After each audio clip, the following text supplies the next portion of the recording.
Ladies and gentlemen, welcome back to another episode of the First Click Show here on First Clicks. And obviously we're all here to talk about the latest Apple story, so let's just click straight into this one.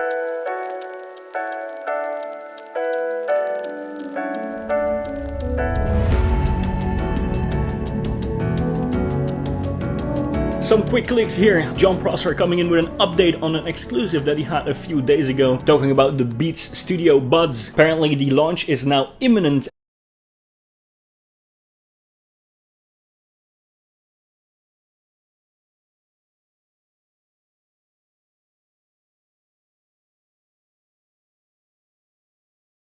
Yeah, we edited this entire episode and we rendered it and then we uploaded it to YouTube just to find out that the actual buds were already released. Anyways, to start all over, we have Apple actually announcing the Beats Studio Buds. A lot of YouTubers already have their unboxing live and ready for you to watch, so we will put some links in the description down below for you guys to check out as well. Like, you gotta give Jon Prosser credit. He said the launch is imminent, and I mean, it was, and well, maybe slightly more imminent than I thought it was, okay? I'm sorry. Anyways, apparently they are live and you can check out more information in the description, obviously. It's just funny. It's just funny, isn't it? It's just funny. I mean, what the Some more quick clicks then. We got iMore reporting on the HomePod actually being sold out now in the United States, especially if you are trying to buy it from an Apple store. It seems to be completely sold out. Now, it's completely expected, of course, that a discontinued item is eventually going to sell out, but it took Apple about 3 months to sell out this product, and that is obviously because the HomePod is not as popular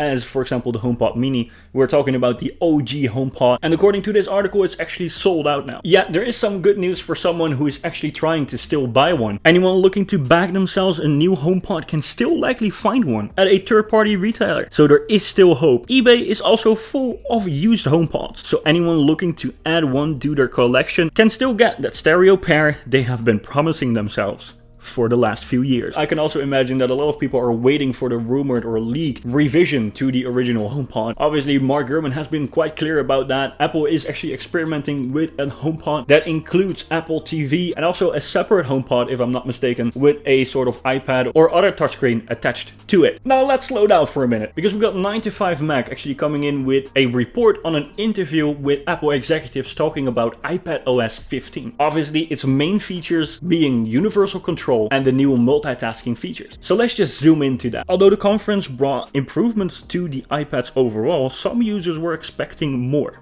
In the interview, Panzerino asked the executives about the new multitasking feature, which now feels a little easier to use compared to iPadOS 14, which required a lot of acrobatics of the finger and a strong sense of spatial awareness. Quote, "You had a great point there when you talked about the spatial model. One of our goals was to actually make the spatial model more explicit in the experience. Where, for example, if you've got a split view and you're replacing one of the windows, we kind of open the curtain and tuck the other app to the side. You can still see it. It's not a hidden mental model. It's one that's very explicit." Apple's goal this time around, the executive says, was to add affordance for the user to understand that multitasking was even an option. Like the small series of dots at the top of every app and window that now allows you to explicitly choose an available configuration rather than the app and dock juggle method of the past. Now, we can definitely confirm that this is the case. We see a lot of improvements with multitasking, and we are definitely going to drop a video about the review for iPadOS 15 Beta 1. We are kind of turning that into the actual iPad review that we have promised as well, so definitely stay subscribed to the channel because you don't want to miss out on that one. Let's talk about universal control. The executives also talked about the new universal control feature. Although this is not available in Beta 1, it will use Bluetooth beaconing and the iPad's trackpad support to allow the devices to know they are close to one another. Quote, "I think what we have seen and observed from our users, both pro and otherwise, is that we have lots of people who have Macs and they have iPads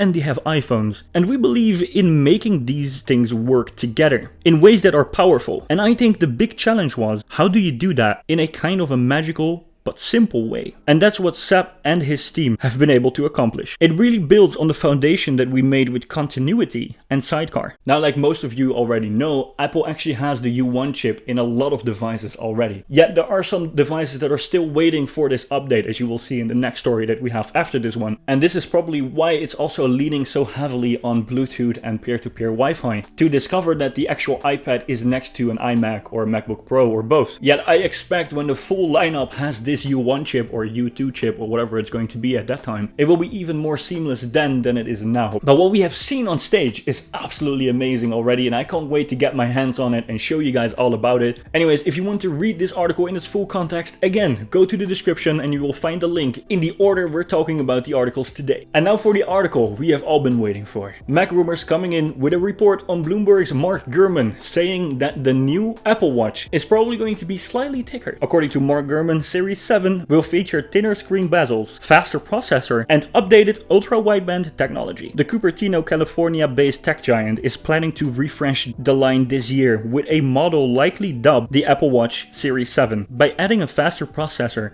improved wireless connectivity, and an updated screen, according to the people with knowledge of the plans. For this year's model, Apple has tested thinner display borders and a new lamination technique that brings the display closer to the front cover. The new Apple Watch is likely to be slightly thicker overall, but not in a way that's noticeable to the user. Now, it seems to me that this confirms all the other rumors that we have seen. Obviously, you see the render that we're using here from John Prosser and Ian, that the Apple Watch is finally going to get its redesign that's going to fit better with all the other devices that have been released over the last couple of months. Obviously, looking at this new flat iPad iMac kind of style. Reading further into the article though, Apple had previously aimed to put a body temperature sensor in this year's model, but that is now more likely to be included in the 2022 update. The blood sugar sensor, which would help diabetics monitor their glucose levels, is unlikely to be ready for commercial launch for several more years. So to me, that kind of sounds like we're going to get a design refresh, but that the features are going to be left for another update. And for some people that sounds obviously disappointing. They're probably waiting for these sensors. For me, I must say that I already track everything with the current Apple Watch that I have that I basically need. I don't need all these other features.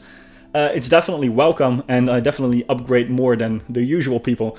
But this design update is something that I have been waiting for a bit longer, so I'm definitely going to upgrade anyway. But leave a comment down below with what your thoughts are. Are you going to update? Are you going to wait for the Series 8? Definitely let us know, because I'm curious to see what you guys are going to pick. Gurman previously reported that Apple is working on a more rugged extreme sports model of the Apple Watch and that it could launch as soon as this year. However, Gurman has now revised that expectation and says that it won't arrive until 2022 at the earliest. Apple is also said to be planning a revised model of the Apple Watch SE for launch next year, according to the report. Now, that clearly means that the redesign is going to be key in this next event coming up somewhere in September or maybe even November. Nobody knows at this point. Obviously, if you want to read any of these articles in its full context, definitely go to the description down below and you will find the links in order of us talking about them. And if there are any updates to this story, you will find it here on the First Click Show.